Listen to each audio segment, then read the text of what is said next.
Something we didn't do key system architecture.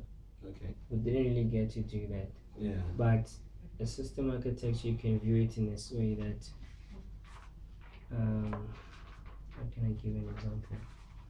Your app becomes sort of like an interface. Key stuff that people will hold. There's some buttons. When you press the button, there's some sort of, when you press. So pressing the button is that you start drawing quick. If you press a button, it's an action. Yeah. The action, if I press a button, is so for that buttons as well. This is one way you guys can design this. Nalidi button, nalidi what. I press this button. Button as a name could be purchase or search button. I press this button, there is some sort of action. The action could be go find info. The next action button would probably be, if I press this, could be search for info. The next one could be, if I press a button, could be store the info. Right, these are like this functionality, so you can even use different color coding. It's just that we never really got to do this, but it's press, and inside the press there is some sort of action. Press this, there is some sort of action. If you can start designing your products in some manner like this, right, this is of doing a system architecture, then this will make sense to a designer, so they can see the flow. But now inside the flow, so the flow would be, okay, ABA, if I open this button, the next slide will look like this. If I open this, the next one will look like button Z2 or Z3. If Kabula A, it let and then after that, there is this other action.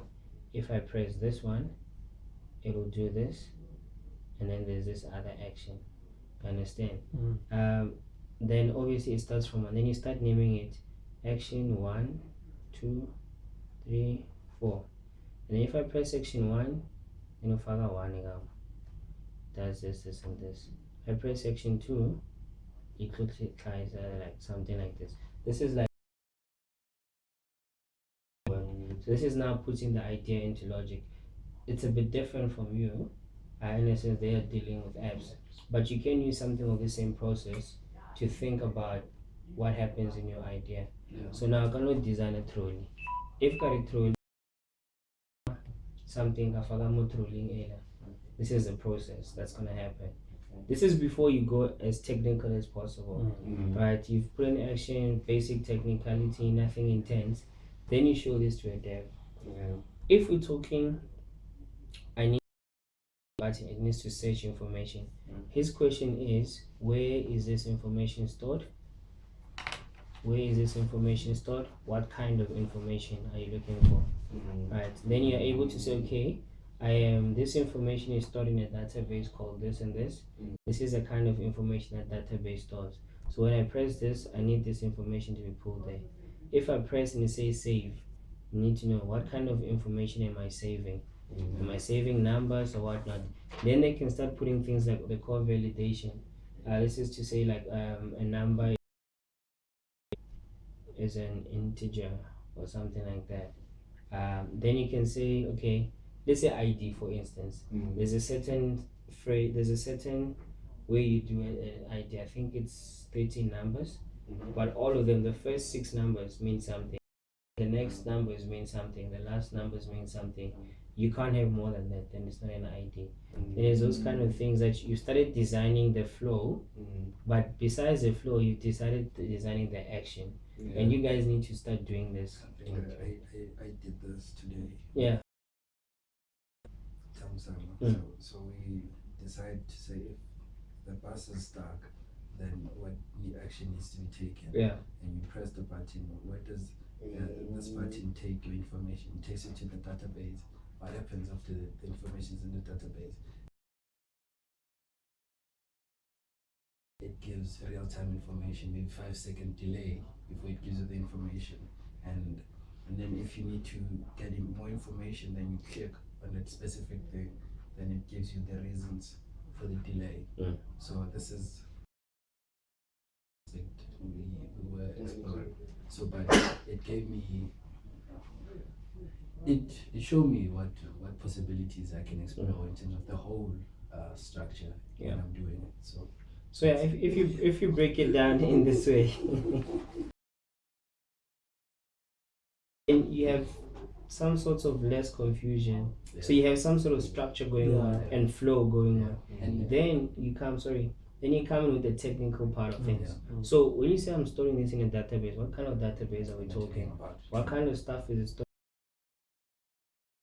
But now you've really thought of this, then they can no, this is not gonna work. We need to do. Even a designer now sees what you're doing. As much as you might have this and have a workflow like this, a designer will start designing this thing the best way they see it looking. They'll make it look pretty, make the nice buttons and whatnot. But at the end of the day, they're following the instructions of what needs to be done. The coder will then bring the coding at the back, and so that it fits this kind of thing. Then they'll just put the thing together, and then you have an app with certain functionalities. So this is architecture or system design. Just check architecture or system design. If you can just have a look at those kind of things, it's going to help you a lot. And architecture and system design can be the that you go through. I'm trying to build a trolley. Maybe it's not the full trolley like we spoke about, it's a box. Okay, the box will look like this. When I take the object, I put it in. When I put it in, there's a layer with sensors. That layer sensors will do this and this. The sensors are supposed to be such a reading. If this and this happens, then this is the result. If this and this happens, this is the result. That's sort of like programming language, but in a human form. So we do a lot of this. If this happens, do this. If that doesn't happen, do this. Then the code is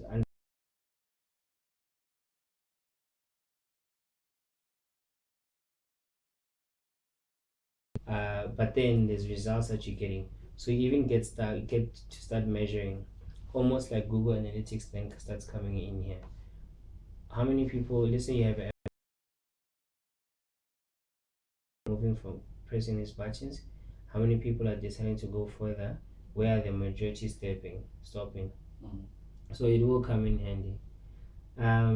Yeah. So have a look at system architecture.